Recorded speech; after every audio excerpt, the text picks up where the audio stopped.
Imagine the interviewer asks you this question. Can you explain the difference between batch apex, queuable apex, future methods, and schedulable apex? When would you use each one? This is one of the most common questions in Salesforce developer interviews, especially for candidates with 1 to 4 years of experience. It sounds technical, but if you break it down simply, you can give a really strong answer.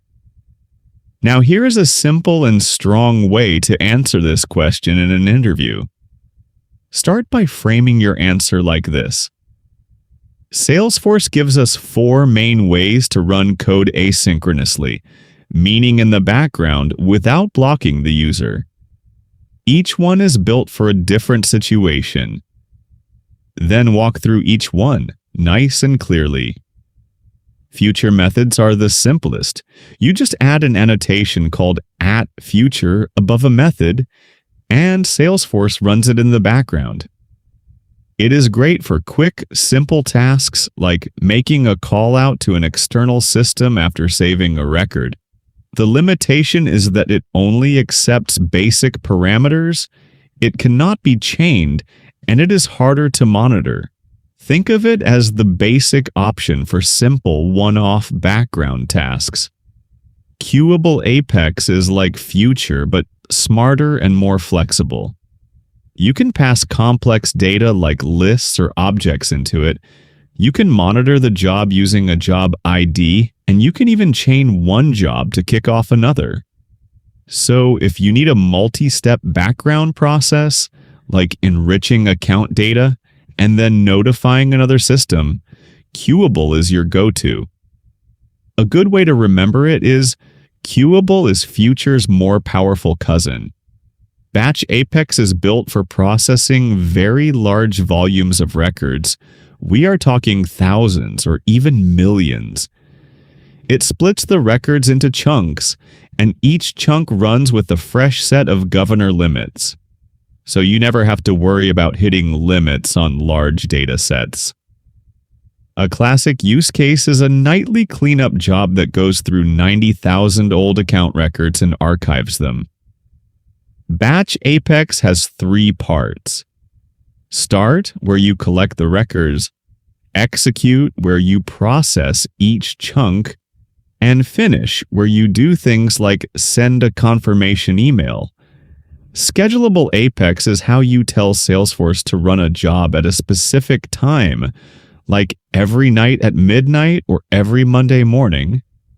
You implement the schedulable interface, define your logic in the execute method, and then schedule it either through the UI or using system.schedule in code.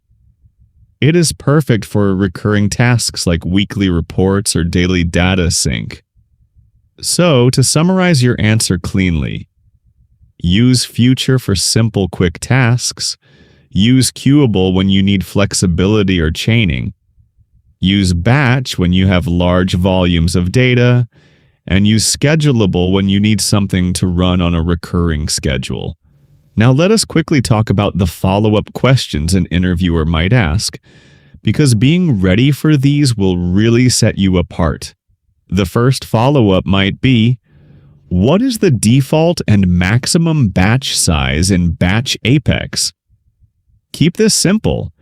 The default is 200 records per chunk, and the maximum is 2,000. You can set the batch size when you call database.executeBatch. The second follow-up could be, can you chain queuable jobs? The answer is yes, but with a limit. In a normal async context, each job can only enqueue one child job. And in developer edition orgs, the chain depth is capped at 5. Just mention this casually to show you know the practical limits. The third follow-up might be, why can future methods not return a value?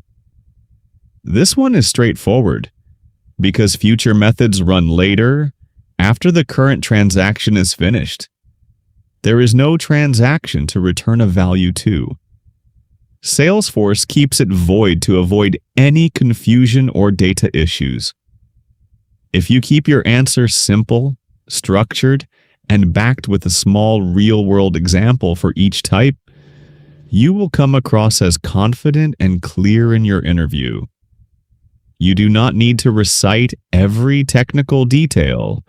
You just need to show that you understand what each tool is for and when you would reach for it. That is exactly what interviewers are looking for.